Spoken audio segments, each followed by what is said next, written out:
ఉమ్, తడలేని వడపు వడిగల యొడలును పెను నిడుద కరము ఉరు కుంభములున్ బడంగై యువతుల మురిపపు నడకొలకు మూల బురువనన్ గజమొప్పన్ మొప్పెన్.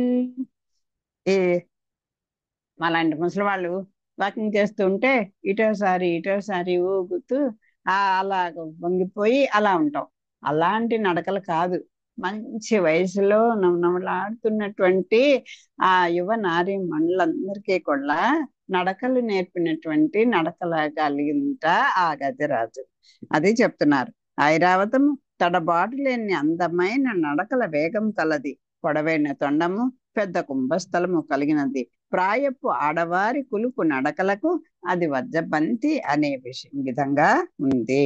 మరియు అత్తరంగిణి వల్లభు మదించు అయ్యడా, మరియు నత్తరంగిణి వల్లభు మదించు నయ్యడా. ఆ తర్వాత ఆ సముద్రం చిలికేటప్పుట అందులోంచి ఏ వచ్చిందో చెప్తున్నారు. ఎల్ల ఋతువులందు నెలరారి పరువమై ఇంద్రు విరుల తోట కేపు తెచ్చి కోరి వచ్చు వారి కోర్కులని నీనెడు వేల్పుమ్రాను పాల వెళ్ళిన్ పుట్టే. అటు తర్వాత ఆ సముద్రాన్ని చిలికేటప్పుడు అందులో నుంచి కల్పవృక్షం పుట్టింది.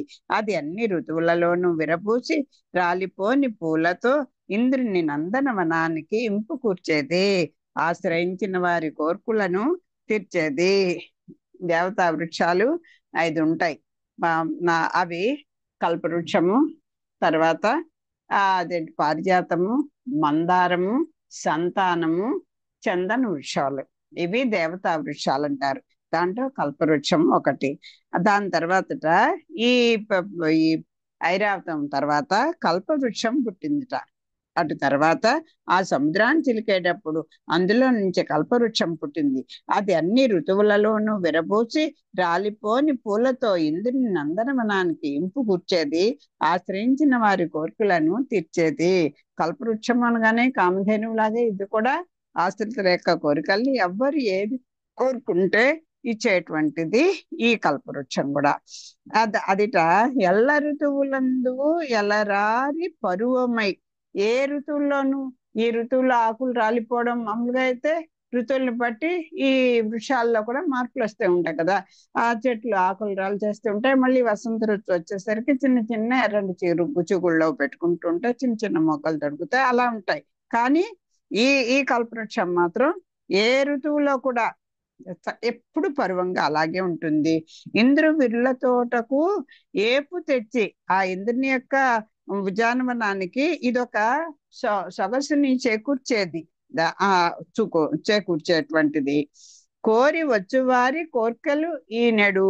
ఈనడం అంటే పుట్టించడం కదా. అలాగా కోరుకున్న వారి యొక్క కోరికలన్నీ కూడా నెరవేర్చేది. వ్రేల్పు మ్రాను మ్రాను అంటే వృక్షం. ఆ దేవతా వృక్షము పాలవెల్లి అందుని పుట్టే, ఆ పాల సముద్రం నుంచి పుట్టినది.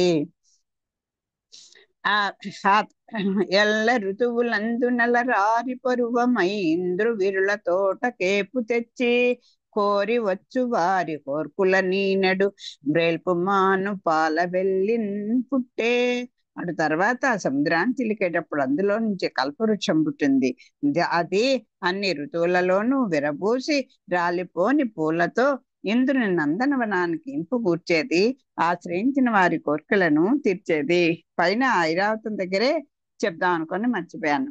ఆ శ్రీరంగనాథుణ్ణి, శ్రీరంగంలో ఆ రంగనాథుణ్ణి సేవించడానికి పొద్దున్నే సుప్రభాత సేవలోట రోజు కూడా ఒక ఉచ్చేశ్రవం అదేంటి అయ్యా గుర్రం వస్తుంది, ఒక గజరాజు వస్తాడు, వచ్చి ఆ తొండంతో స్వామికి అర్చన చేసినట్టుగా ఇలా వస్తుంది. తర్వాత ఒక కామధేను కూడా, పెద్ద ఆవు కూడా వస్తుంది.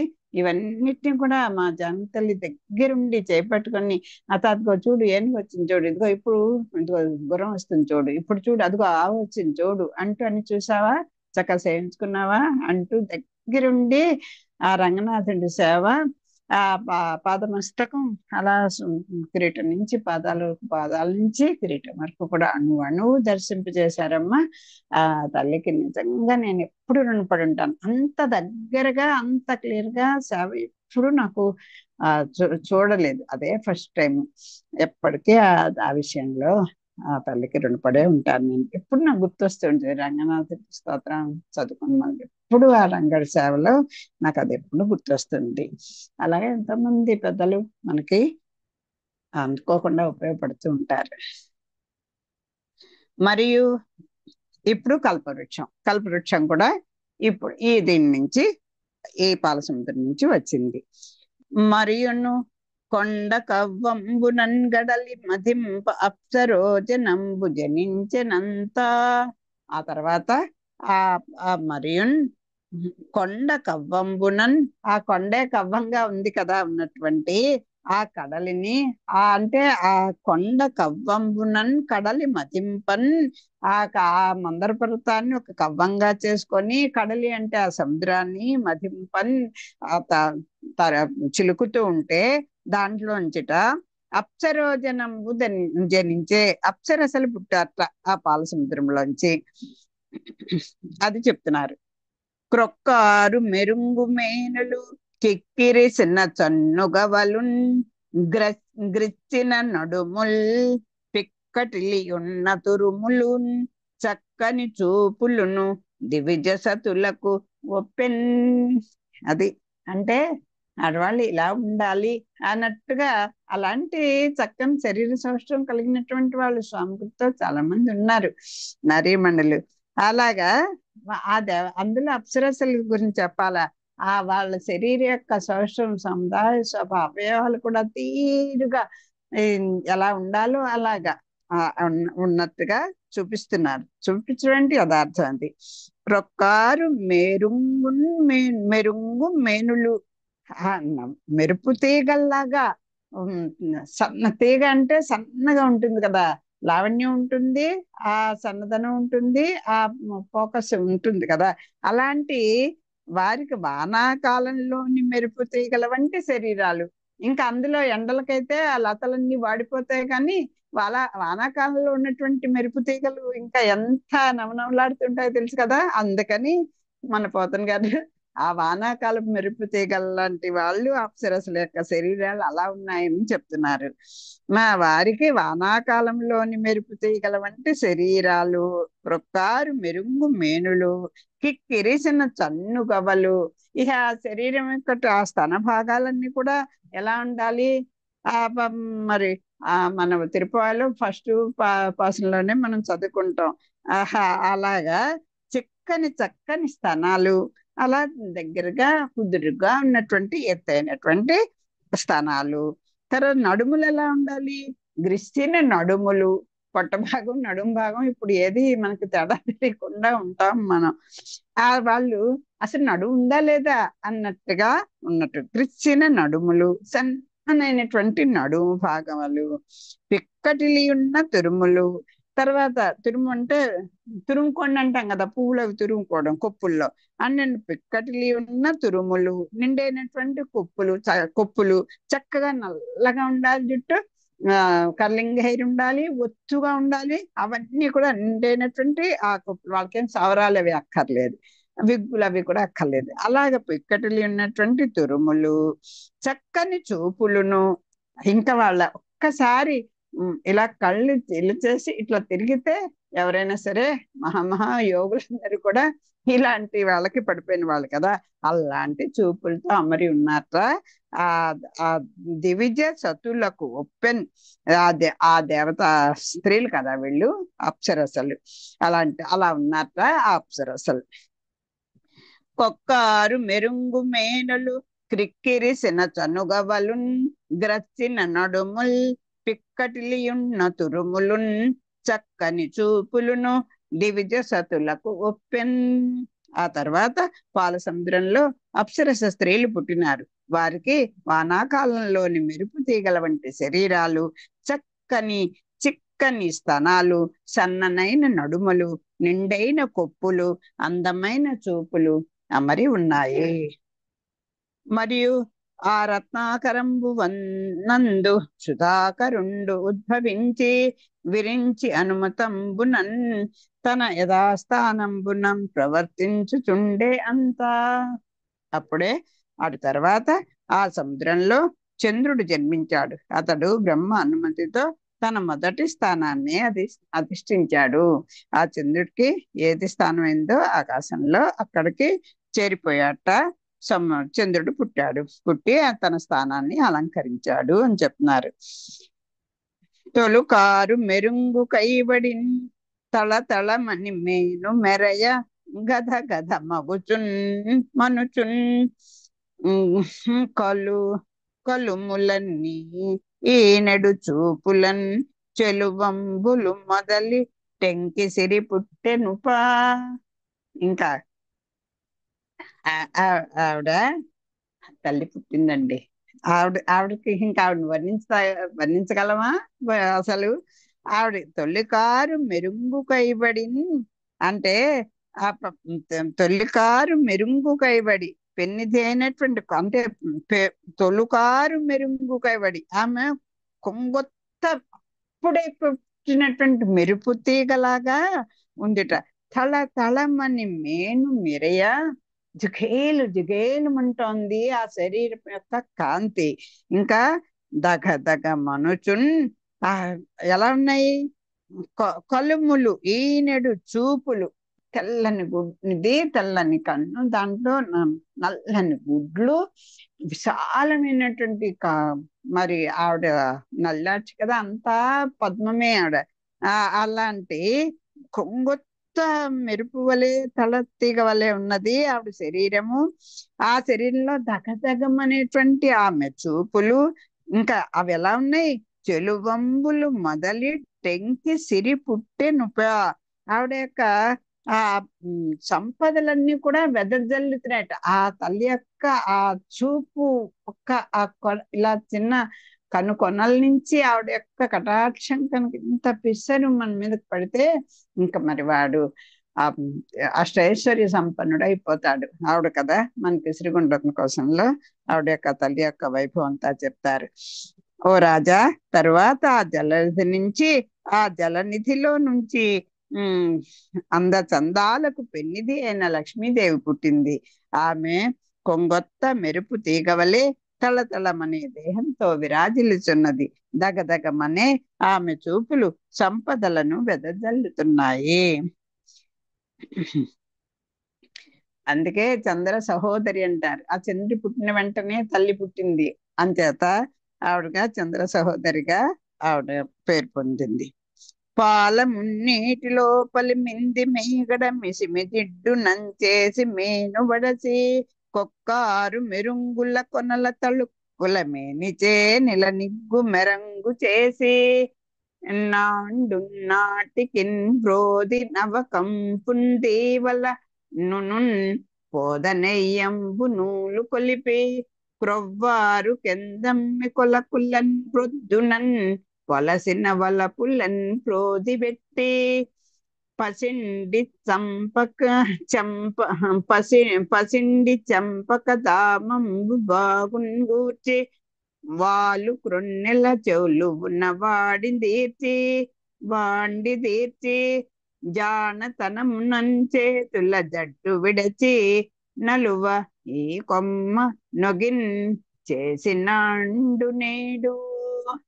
బ్రహ్మదేవుడు పాల సముద్రం పైన ఉండే మీగడ మిసలతో ఈమె దేహాన్ని నేర్పుగా దిద్ది తీర్చి వర్షాకాలపు మెరుపుల అంచులలోని సరికొత్త కాంతిరేఖలతో మెరుగుపెట్టి కోమలమైన తీగల నున్నని చెలువంతో దినదినము చెలిమి చేయించి విరిసిన ఎర్ర తామరల కొలనులో వేకువజామున వెలసే సువాసనతో ప్రోది చేసి బంగారు సంపెంగల దండ అందాన్ని సమకూర్చి బాలచంద్రుని సొగసుతో పదును పెట్టి ఈ అందాల రాశిని సృష్టించినాడా అనేటట్టు లక్ష్మీదేవి ఒప్పారింది. ఆవిడ యొక్క ఆ సముదాయ శోభని, అవయవ శోభని మనసారా ఒక్కసారి మనం తలుచుకుందాం, మనసులో నిలుపుకుందాం. ఆ తల్లి కటాక్షం మన మీద కూడా ప్రసరించాలని ప్రార్థిద్దాం. చూడండి, ఆ తల్లి అస్సలు పాలము నీటి లోపలి మీది మీగడన్ మిసిమి జిడ్డునంచేసి మీను వడచి పైన చెప్పారు కదా, ఆవిడ ఎలా ఉందో, తొలుకారు మెరుంగు కైబడి అప్పుడే పుట్టిన ఒక మెరుపు తీగలాగా అన్నారు కదా, అలాగా వర్షాకాలపు మెరుపుల అంచులలోని సరికొత్త కాంతి రేఖలతో దానికి మెరుగు పెట్టాట బ్రహ్మగారు. ముందర ఎలా పుట్టింది ఆవిడ? బ్రహ్మదేవుడు పాలసంద్రం పైన మీగడ మిసమిసలతో ఈమె దేహాన్ని నేర్పుగా తీర్చిదిద్ది, కాస్త మన పాలల్లో వచ్చి ఇంత పిసరి మీగడ తీసుకొని ఓ ఇప్పుడు వంటికి మొహాలకి ఓ ఏవో క్రప్స్ అంటారా ఏమంటారు వాటిని, వాటితో అలా రుద్దుకుంటూ ఉంటాం. అబ్బా ఎంత బాగా వచ్చింది, అంత బాగా వచ్చింది. అలాంటిది ఆ పాలచంద్రం మీద ఉన్నటువంటి మొత్తం ఆ మీగడతోటి ఆవిడ శరీరాన్ని అంతా కూడా అలా నేర్పుగా దిద్దేశారా, తీర్చిదిద్దాడా ఆ బ్రహ్మగారు అన్నట్టు అనిపిస్తూ ఉంటే ఆడ శరీరం యొక్క కాంతి చూస్తే. బ్రహ్మదేవుడు పాల సముద్రం పైన ఉండే మీగడ మిసమిసలతో ఈమె దేహాన్ని నేర్పుగా తీర్చిదిద్ది అలా చిలుకుతుంటే ఆ పాల మీగడ ఎలా వస్తుంది, ఎంత దట్టంగా చక్క ఫ్రెష్ అయింది కదా. దాంతో ఈవిడ శరీరాన్ని అసలు అదే అదే చేస్తాడు, ఆ మీగడే శరీరమా అన్నట్టుగా మేను పొడసి కొక్కారు మెరుంగుల కొనల తళుక్కుల మేనిచే గల నిగ్గు మెరంగు చేసి, దానికి ఎంత వస్తువైనా దానికి కాస్త బంగారమైన పుటం పెట్టాలి కదా, దానికి కాస్త మెరుగులు దిద్దాలి కదా, తుది మెరుగులు దిద్దాలి కదా దేనికైనా. ఆ నేర్పుగా దేహాన్ని తీర్చిదిద్దాడు.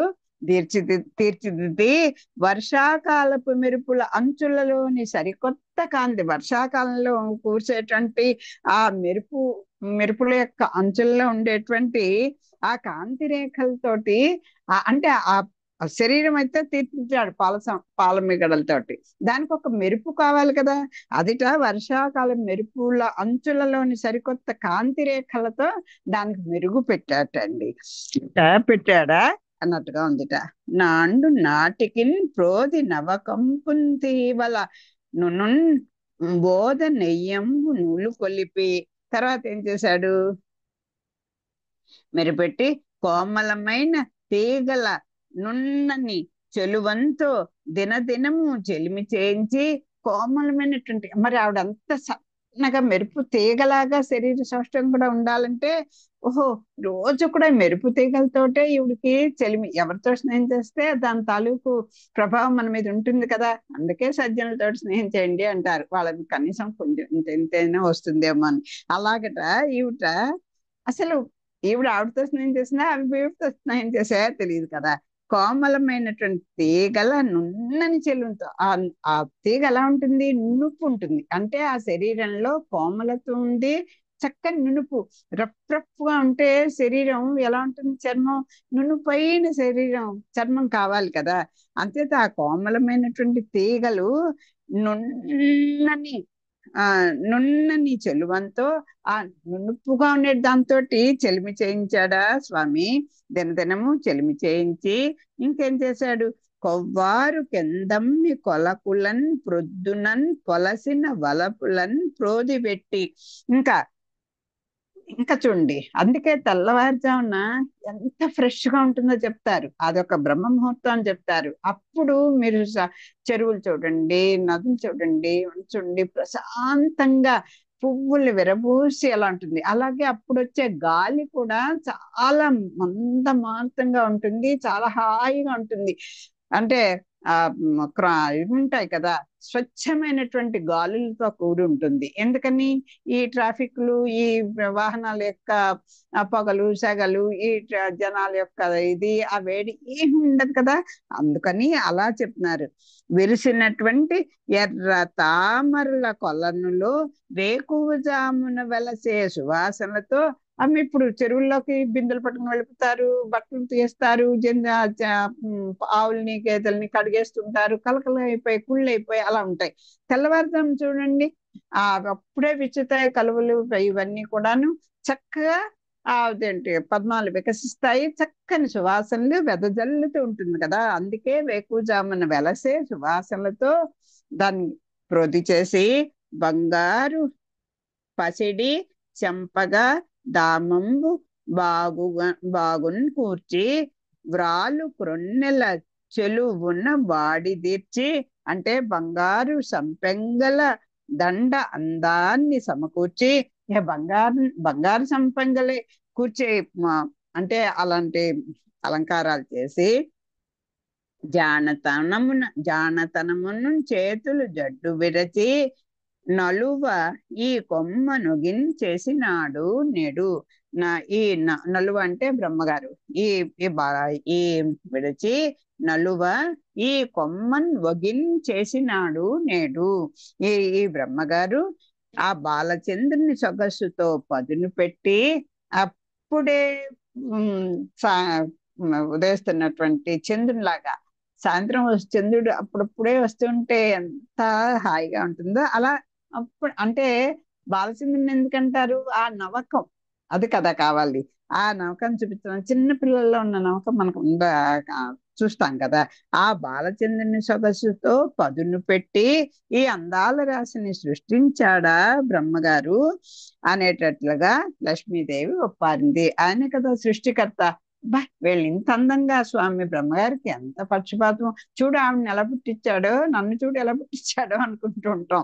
అది పూర్వజన్మ సుకృతం. అది మనందరూ సాక్షాత్ ఆ తల్లిని మనం వర్ణించగలమా? ఏదో చెప్పాలని పోతన్ గారు కూడా చెప్తున్నారు, కానీ ఎవ్వరు ఆ తల్లిని వర్ణించలేరు. సార్ మళ్ళీ చదువుకున్నాం. పాల మున్నీటి లోపలి మింది ఇక్కడ మిసిమి జుట్టు నన్ను చేసి మేలు బడసి క్రొక్కారు మెరుంగుల కొనల తళుక్కుల మిన్ని చేనిల నిగ్గు మెరంగు చేసి నాటికిన్ ప్రోది నవకంపున్ తీవల నన్ను బోధనెయ్యంబు నూలు కొలిపి క్రొవ్వారు కెందమ్మి కొలకులన్ ప్రొద్దునన్ పొలసిన వలపులన్ ప్రోది పెట్టి పచిండి చంపక దామంబు బాగున్ గూర్చి వాలు క్రొన్నెల చెలువులన్ వాడి తీర్చి జానతనమునన్ చేతుల జడ్డు విడచి నలువ ఈ కొమ్మ చేసినాడు నేడు.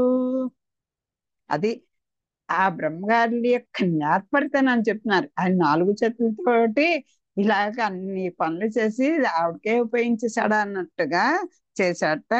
ఆ నలువ అంటే ఆ బ్రహ్మగారు ఈ కొమ్మని, కొమ్మ అంటే స్త్రీ అని అర్థం, నెయ్యం అంటే స్నేహము అని. నా కొవ్వారు కెందమ్మి కొలకులని ప్రొద్దున, తెల్లవారుజామునే అప్పుడే విరబూసినటువంటి వేకువజామునే ఉన్నటువంటి ఆ వచ్చేటువంటి ఎర్ర తామరల యొక్క సువాసనలతోటి ప్రోధి చేసి ఆ నలువని అలా చేశాడా అన్నట్టుగా ఉంది. చెంపారెడు అధరంబును జంపారెడి నడుము సతికి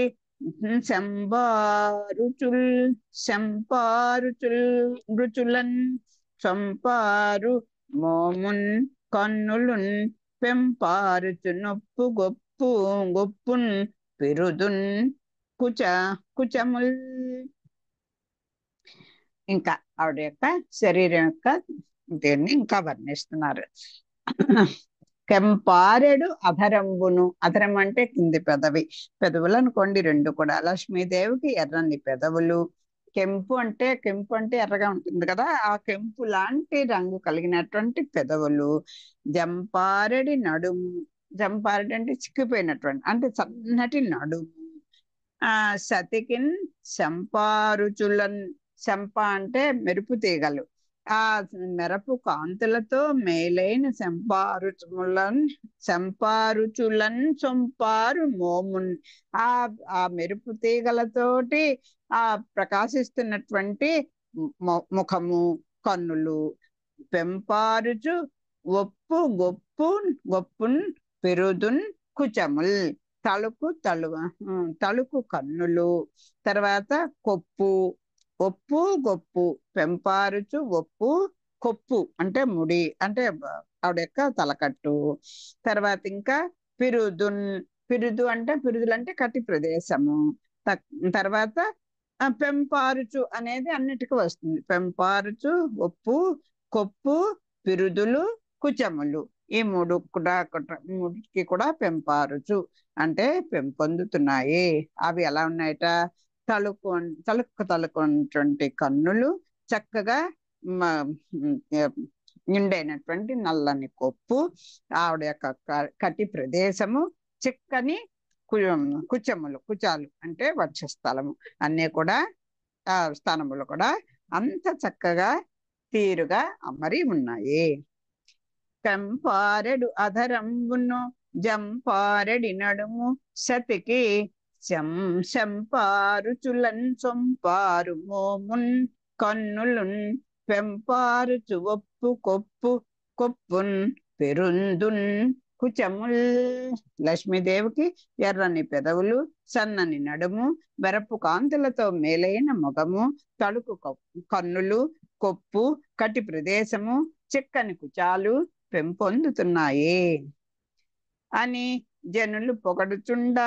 అబ్బబ్బబ్బా, చూడండి ఆవిడ యొక్క శరీర శోషం చూడండి, ఆ కొప్పు చూడండి, ఆ శరీర కాంతి చూడండి, తలక్కుమంటూ ఎలా ఉందో, ఆ కన్నులు చూడండి, ఆ కటి ప్రదేశం చూడండి, ఆ కుచముల యొక్క తీరు చూడండి, ఆవిడ యొక్క ఎర్రని అదేంటి కెంపు లాంటి ఆ పెదవులు చూడండి, అబ్బా నడువు ఉందా లేదా అన్నట్టుగా అలా చెప్పుకుంటున్నారు అందరూ. అలా జనులు పొగుడుతూ ఉంటే తరుణికి మంగళ స్నానంబు చేయింత మని పెట్టే ఇంద్రుండనర్ఘమైన మణిమయ పీఠంబు మంగళవతులైన వేలపు గరితలు విమలతోయ పూర్ణంబులయ్యుణ్య పుణ్యాహ కలశంబులిడిరి పల్లవముల నిత్య భూమి కడిమి గోవులు పంచగవ్యంబులను నిత్య మల శివ సంతుండు మధువున సంగే మునులు కల్పంబున్ చెప్పిరి మొగిలు గములు పనవ గోముఖ కాహళ పటహ మురజ శంఖ వల్లకి వేణు నిస్వములు లిచెన్ పాడిరాడిరి గంధర్వ పతులు సతులు. ఇప్పుడు లేటెస్ట్ గా మనం ఇంకా కొత్త చూస్తున్నాం. మా చింతనాల్లో అయితే మాకు తెలియదు. ఇప్పుడు మంగళ స్నానాలు చేయించాలంటే పెళ్లి కూతురిని చేసిన తర్వాత ఆ తల మీద నూనె పెట్టిన తర్వాత ఒక్కడ మంగళ స్నానం అని చెప్పేసి దానికి పెద్దగా డెకరేషన్ చేసి పెద్ద పెద్ద ఇంకా సంపన్నులు అయితే బంగారపు పెద్ద పెద్ద అండాలే పెట్టుకోండి. అలాగే ఎవరికి చేతనంత దాంట్లో ఆ బిందెలను, ఇత్తడి బిందెలను, స్టీల్ బిందెలను, లేకపోతే మట్టి వాటితోటో బంగారపు వాటితోటో అండాలని పెట్టుకొని వాటిలో రకరకాలైనటువంటి సుగంధ ద్రవ్యాలను వేసి, పువ్వులు వేసి, తోరణాలు కట్టి ముత్తైదులందరూ కూడా చిన్న పెద్ద అందరూ కూడా అమ్మాయిని కూర్చోపెట్టి మంగళ స్నానాలు చేయించటం. ఇవన్నీ కూడా ఇప్పుడు నేర్చారు, కొత్తగా వచ్చాయి అనుకుంటాం. ఈ తల్లికి మంగళాస్నానం చూడండి ఎంత బాగా చేస్తున్నారో. మరి ఇప్పుడు అక్కడి నుంచి మనం నేర్చుకుంటున్నావా? మనం పూర్వపు వాళ్ళకి మీరేంటో చదువుతాం కాదు, మీకేమి తెలియదు అన్నట్టు చెప్తారు. ఇవన్నీ ఉన్నవే. అవకాశాలు లేకో అలవాట్లు లేకో పెద్దలు ఏది ఆచరిస్తే అదే చేయడం అనేది ఒక మూసలో బతికేసిన వాళ్ళం కనుక దాన్ని అదే పాటించే వాళ్ళం. ఇప్పుడు చూస్తుంటే బాగుంది, పిల్లల మెదస్సు బాగుంది అని అనుకుంటున్నాం. కానీ మరి ఇలాంటివి అన్ని చదువుకుంటుంటే ఇది వాళ్ళ కొత్తది కాదండి, పూర్వం నుంచి ఉన్నవే అని మనకు తెలుస్తుందా లేదా అది చూడండి. ఈ విధంగా జనులు పొగుడుతుండగా జవరాలైన లక్ష్మీదేవి మంగళస్నానం చేయించడం కోసం ఇంద్రుడు వెళ్ళలేని రత్నాల పీఠం అమర్చినాడు. తరుణికి మంగళ స్నానంబు చేయింత మని పెట్టే ఇంద్రుండు అనర్ఘమైన మణిమయ పీఠంబు. అలాగా మణులతో పదగబడినటువంటి ఎంత విలువైనవో చెప్పాల, అందరూ ఇంద్రుడు గారికి చెప్పాలా. వెలకట్టలేనటువంటి రత్నాల పీఠాన్ని అమర్చాట ఇంద్రుడు. ఇంకా మంగళవతులైన వేలుపు గరితలు విమలతోయ పూర్ణంబులైయుణ్య పుణ్యాహ కలశంబులిడిరి. ఇంకా ఈ వేల్పు ముత్తైదు ఉన్నారు కదా, దేవతా స్త్రీలందరూ కూడా వాళ్ళేం చేశారు? మంగళవతులైన వేలుపులు గరితలు విమల తోయ పూర్ణంబులై, నిర్మలమైన, విమల అంటే నిర్మలమైనటువంటి నీళ్ళని నిండినటువంటి కడవలన్నిటిని కూడా తీసుకొని వచ్చారు. మన నిరాటంలో కూడా చెప్తా, నా కన్నయ్యకి స్నానం చేయించడానికి ఆ యశోద చెప్తుంది, నాయన ఇదిగో కడవల్లో అన్ని గోరువెచ్చని నీళ్లు తెచ్చాను నాన్న, నీకు అన్ని దాంట్లో అన్ని ఆ సువాసనతో కూడిన అన్ని వేశాను, రారా స్నానానికి రారా అని పిలుస్తుంది కదా.